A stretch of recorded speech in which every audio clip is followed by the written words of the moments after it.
National selector Maxwell will arrive in Melbourne for Day 2 of the Sheffield Shield clash, but the scorecard may be all he and his panel need to see after Matthew Wade and Glenn Maxwell failed to deliver the knockout innings each needed to push for Ashes selection.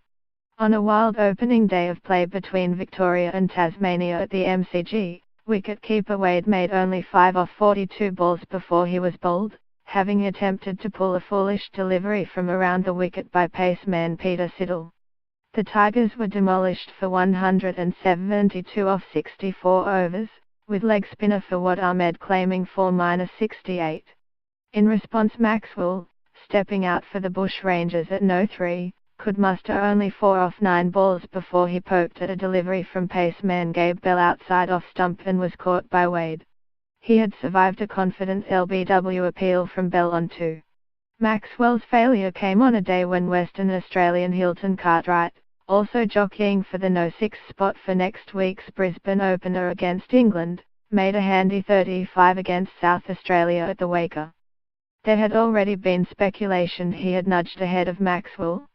Having tinkered with his technique in a bid to prosper in local conditions, Maxwell had made 151 runs at 37.75 with 2 half-centuries heading into this latest clash. War, in Sydney on Monday, would have been keen for Maxwell to bat deep into Day 2, but the opportunity went begging. Maxwell and Cartwright, the latter with a pair against a Test-quality New South Wales attack last week, played in Australia's last Test, in Bangladesh, and had been seen as the 2 leading candidates for the middle-order role, but Cameron Bancroft stormed into contention on Monday with a century. Shaun Marsh, another hopeful, fell for 17 to paceman Joe Mai. Marsh's form to this point had been strong, but his standing among selectors had dipped after he was overlooked for a Cricket Australia contract. A week after his unbeaten 76 and 86 against New South Wales, Bancroft, as an opener, again impressed. He is regarded as a versatile batsman, who could replace the struggling Matt Renshaw as an opener or fill the no-6 spot. He was also praised by Waugh for his work behind the stumps in what was only his second first-class match as a keeper. Wade was given the ideal opportunity to supply what has been an elusive big score to ensure he remained firmly in the Ashes race, but he again failed. While the national selectors were already increasingly likely to recall Peter Eville as Glover when the Test squad is announced on Friday, Wade still had an opportunity to show why he should be firmly in the frame.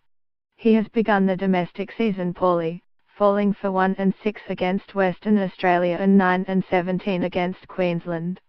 That would not have mattered much had his international form since his return to the Test side in Adelaide last summer been strong. However, that was far from the case. He has averaged 20 since, and passed 50 only once in 16 innings. That he was dropped for a one-day international in India last month showed the selectors were losing patience.